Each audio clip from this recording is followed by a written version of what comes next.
Welcome to Judy's kitchen. Judy's கிச்சனில் இன்னைக்கு நம்ம ஆலு பரோட்டா எப்படி பண்ணுறது பார்க்கலாமா, அது கூடவே புதினா சட்னி எப்படி பண்ணுறது பார்க்கலாமா. இது வரைக்கும் எங்கள் சேனலை சப்ஸ்கிரைப் பண்ணாதவங்க சப்ஸ்கிரைப் பண்ணுங்க, அப்படி பக்கத்தில் இருக்க பெல் பட்டனையும் கிளிக் பண்ணுங்க.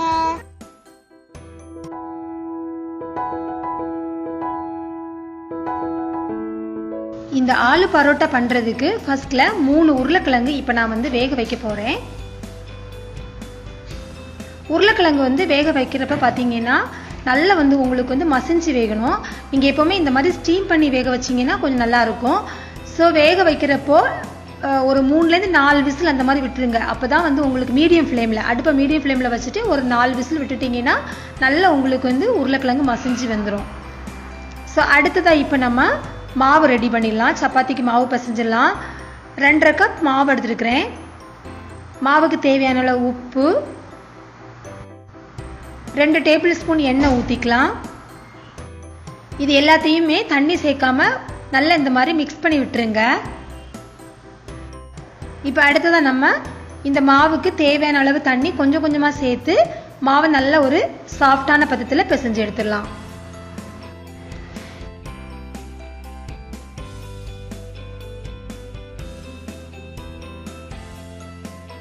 இந்த மாவை இந்த மாதிரி சாஃப்டாக நல்லா பிசைஞ்சதுக்கு அப்புறமா ஒரு ஈர துணியால் மூடி வச்சிடலாம். இப்போ நம்ம உருளைக்கிழங்கு அந்த மசாலா பண்ணுவோம் இல்லையா, அந்த டைம் வரைக்கும் இந்த மாவு அப்படியே இருக்கட்டும்.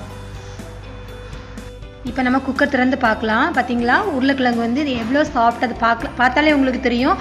தோலெல்லாம் நல்லா விட்டு நல்லா உங்களுக்கு வெந்திருக்கு. அதே மாதிரி வேக வைக்கிறப்போ 2 இந்த மாதிரி கட் பண்ணி வச்சிட்டிங்கனாலும் உங்களுக்கு ஈஸியாக வெந்துடும். கிழங்குல தோலெல்லாம் எடுத்து நம்ம ரெடி பண்ணி வச்சாச்சு. அடுத்ததா இப்போ நம்ம மசால் பண்ணுறதுக்கு ஒரு பேன் எடுத்துடலாம். பேனில் 2 முதல் 3 டேபிள் ஸ்பூன் வரைக்கும் எண்ணெய் ஊற்றிக்கோங்க. இந்த எண்ணெய் லைட்டாக சூடான உடனே 1 இன்ச் அளவுக்கு இஞ்சி எடுத்துக்கோங்க. இஞ்சியை ரொம்ப நல்ல குட்டி குட்டியாக கட் பண்ணி எடுத்துக்கோங்க. அதே மாதிரி 2 பச்சை மிளகாய் நான் எடுத்துக்கிறேன். அதையும் எந்த அளவுக்கு உங்களுக்கு தின்னாக கட் பண்ண முடியுமோ அவ்வளவுக்கு குட்டியாக கட் பண்ணிக்கோங்க. இது 2த்தையுமே சேர்த்து எண்ணெயில் ஒரு வதக்கி விட்டுடலாம். தீயை கொஞ்சம் கவனமாக குறைச்சி வச்சுக்கோங்க. அதே மாதிரி ஒரு பெரிய வெங்காயம் எடுத்துருக்கிறேன். அந்த பெரிய வெங்காயத்தையும் நல்ல இந்த மாதிரி பொடியை நறுக்கி இருக்கிறேன். ஏன்னா நம்ம ஸ்டஃப் பண்ணுறப்போ அது வெங்காயம் கொஞ்சம் பெருசாக இருந்துச்சுன்னா, துண்டுகள் பெருசாக இருந்துச்சுன்னா உங்களுக்கு அப்படியே அந்த ஸ்மூத்தாக தேய்க்கி வராது, அப்படியே வெளியே பிச்சுட்டு வந்துடும். அதனால எப்போவுமே ஸ்டஃபிங் பண்ணுறப்போ நல்ல இந்த மாதிரி குட்டி குட்டியாக கட் பண்ணிக்கோங்க. இப்போ இந்த வெங்காயத்துக்கு கொஞ்சம் வதங்குறதுக்கு தேவையான அளவு உப்பு சேர்த்து நம்ம இதை அடுப்பை மிதமான ஒரு ஃப்ளேமில் வச்சு வதக்கி எடுக்க போகிறோம். இந்த வெங்காயம் பார்த்தீங்கன்னா ரொம்ப அப்படியே ப்ரௌன் கலர் ஆகுற முருகிற ஸ்டேஜ்லலாம் வதக்க வேண்டாம். கொஞ்சம் லைட்டாக வதங்கி வந்தால் போதும். பார்த்தீங்களா, இந்த மாதிரி, அதாவது கலர் லைட்டாக மாறி நமக்கு அந்த வெங்காயம் வதங்கி வர வாசனை உங்களுக்கு தெரியும். அந்த அளவுக்கு போதும். இப்போ நம்ம மசாலா பொடிகள் சேர்க்கலாம். ஒரு 1/2 டீஸ்பூன் அளவுக்கு மஞ்சத்தூள், 1 டீஸ்பூன் மிளகாய்த்தூள், 1/2 டீஸ்பூன் கரம் மசாலா, 1/2 டீஸ்பூன் ஜீரகத்தூள். இது எல்லாத்தையும் சேர்த்து இப்போ நல்லா நம்ம மிக்ஸ் பண்ணி விட்டுடலாம். நம்ம இதில் மல்லித்தூள் எதுவுமே சேர்க்க போகிறது இல்லை, அந்த வாசனை அவ்வளோ நல்லா இருக்காது. ஸோ இந்த மசாலா மட்டுமே உங்களுக்கு போதும். நல்லா இதை மிக்ஸ் பண்ணி விட்டுருங்க. இந்த மசாலா எண்ணெயில் அப்படியே வதங்குறப்ப நல்ல ஒரு வாசனை உங்களுக்கு கிடைக்கும். அந்த அளவுக்கு வதக்குனா போதும். இப்போ இந்த மசாலா வதங்கின உடனே இப்போ நான் அடுப்பை அணைச்சிட்டேன். இப்போ அடுப்பை அணைச்சிட்டு பொட்டேட்டோ நம்ம ஸ்மாஷ் பண்ணி போட்டுடலாம். பொட்டேட்டோ ஸ்மாஷர் இந்த மாதிரி இருந்துச்சுன்னா இந்த மாதிரி யூஸ் பண்ணிக்கோங்க. இல்லைன்னா நம்ம கேரட் துருவல் இருக்கு இல்லையா, அந்த கேரட் துருவலை நீங்கள் துருவி போட்டால் போதும். இந்த உருளைக்கிழங்க துருவி போடுற டைம்லாம் நீங்கள் அடுப்பை ஆன் பண்ணி வச்சுருந்தீங்கன்னா அந்த மசாலா நம்ம இப்போ தான் பொடிகளை சேர்த்துருக்கிறதுனால அது கருகிடும். அதனால நீங்கள் எப்போவுமே அடுப்பை அணைச்சிட்டு நீங்கள் இதை ஸ்மாஷ் பண்ணி போட்டுருங்க. இந்த பொட்டேட்டோ ஸ்மாஷர் ரொம்ப யூஸ்ஃபுல்லாக இருக்கும். இந்த மாதிரி நம்ம ஸ்டஃபிங் எல்லாம் பண்ணுறதுக்கு அப்படியே கட்டி கட்டியே இல்லாமல் ரொம்ப சாஃப்டாக நம்மளுக்கு மாவு பிசைறதுக்கு எல்லாத்துக்குமே ரொம்ப யூஸ்ஃபுல்லாக இருக்கும். ஸோ இப்போ எல்லாத்தையுமே நம்ம துருவி போட்டாச்சு. இப்போது எல்லாத்தையும் அடுப்பை ஆன் பண்ணிவிட்டு நல்லா மிக்ஸ் பண்ணி விட்டுடலாம்.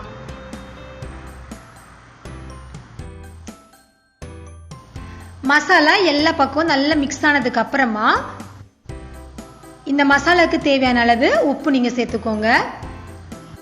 இந்த மசாலா பார்த்தீங்கன்னா நம்ம தண்ணி எதுவுமே சேர்க்கறது இல்லை இல்லையா, அதனால கொஞ்சம் கவனமாக நீங்கள் அடுப்பை கொஞ்சம் கம்மியான ஃப்ளேமில் வச்சு நீங்கள் பண்ணுறது நல்லாயிருக்கும். இல்லைன்னா அடி பிடிச்சிரும்.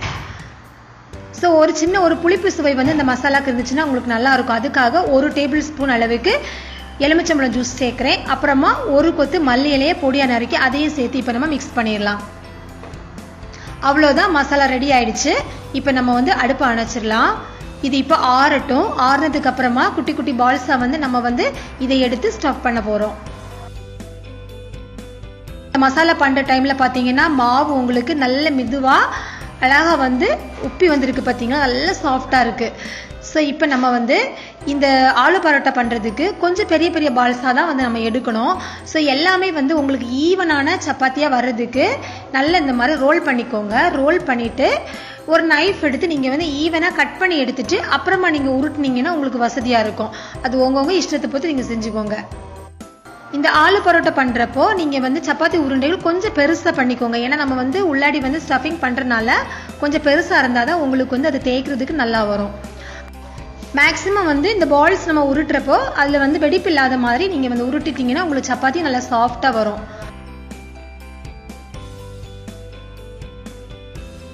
இப்போ எல்லா மாவுகளையுமே வந்து உருண்டைகளாக நம்ம எடுத்து வச்சாச்சு.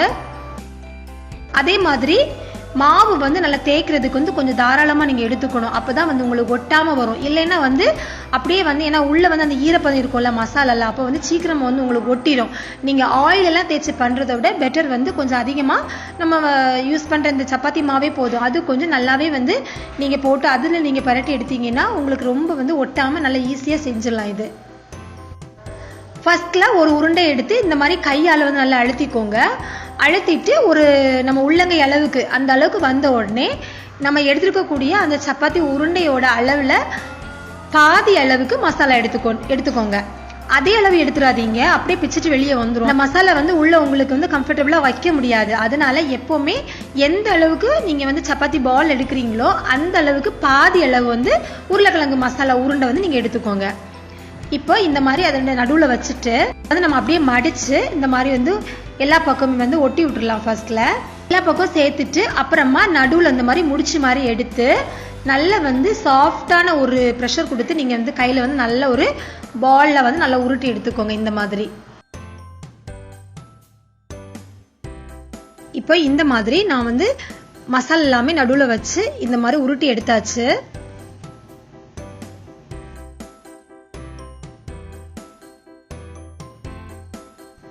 இப்போ நம்ம எல்லா மாவு உருண்டைகளையுமே வந்து ஃபில்லிங் வச்சு ரெடி பண்ணியாச்சு. அதே மாதிரி இப்போ தேய்க்கிற டைம்லையும் வந்து நீங்கள் வந்து நல்ல மாவு போட்டுக்கோங்க. மாவு போட்டுட்டு நம்ம வந்து ப்ரெஷர் கொடுக்கறது வந்து ரொம்ப மெதுவாக நம்ம தேய்க்கணும். அப்படியே எடுத்து ரொட்டேட் பண்ணிகிட்டே வந்து மெதுவாக நீங்கள் தேய்ச்சி இந்த மாதிரி பண்ணினீங்கன்னா உங்களுக்கு வந்து நம்ம ஃபில்லிங்ஸ் எதுவுமே வெளியே வராமல் அழகாக வந்து உங்களுக்கு இந்த மாதிரி தேய்ச்சி எடுக்கலாம். ரொம்ப ப்ரெஷர் கொடுத்துட்டிங்கன்னா வந்து அந்த மசாலா வந்து வெளியே வந்துடும். அப்போ நமக்கு அந்த ஆலு பரோட்டா அது ஒரு பெர்ஃபெக்டாக வராது. அதனால தேய்க்கிறப்ப வந்து ரொம்ப கேர்ஃபுல்லாக தேய்ச்சிக்கோங்க.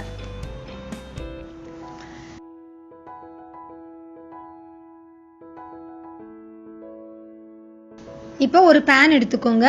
நார்மலாக நம்ம சப்பாத்தி சுடுறதுக்கு எப்படி வந்து தீ கொஞ்சம் கூடுதலாக வச்சிருப்போமோ அதே மாதிரி அடுப்பை கொஞ்சம் கூடுதலாகவே வச்சு நல்ல கல்லை வந்து சூடு பண்ணிக்கோங்க. கல்லை சூடானதுமே இப்போ நம்ம அந்த பரோட்டா போட்டுடலாம்.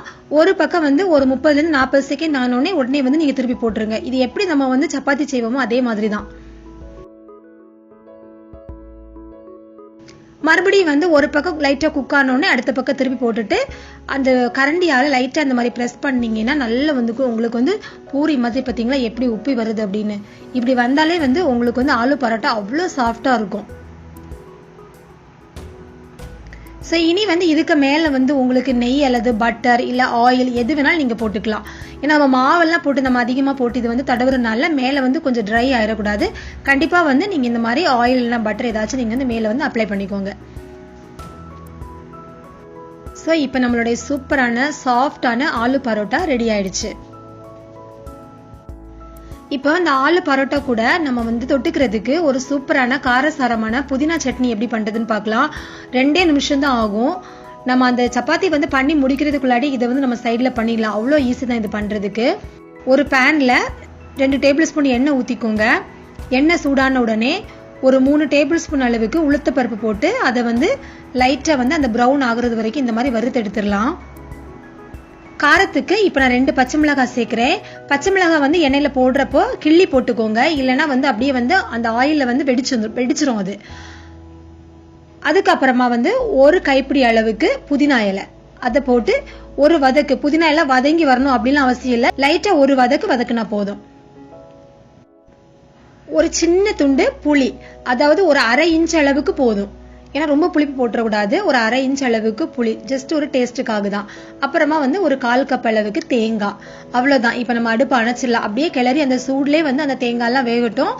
இப்ப இதை வந்து தேவையான அளவு உப்பு சேர்த்து, ரொம்ப கெட்டியும் இல்லாம ரொம்ப தண்ணியாவும் இல்லாம வந்து கொஞ்சம் தண்ணி சேர்த்து நீங்க இதை வந்து அரைச்சு எடுத்துக்கோங்க. அவ்வளவுதான், சட்னி இவ்வளவுதான்.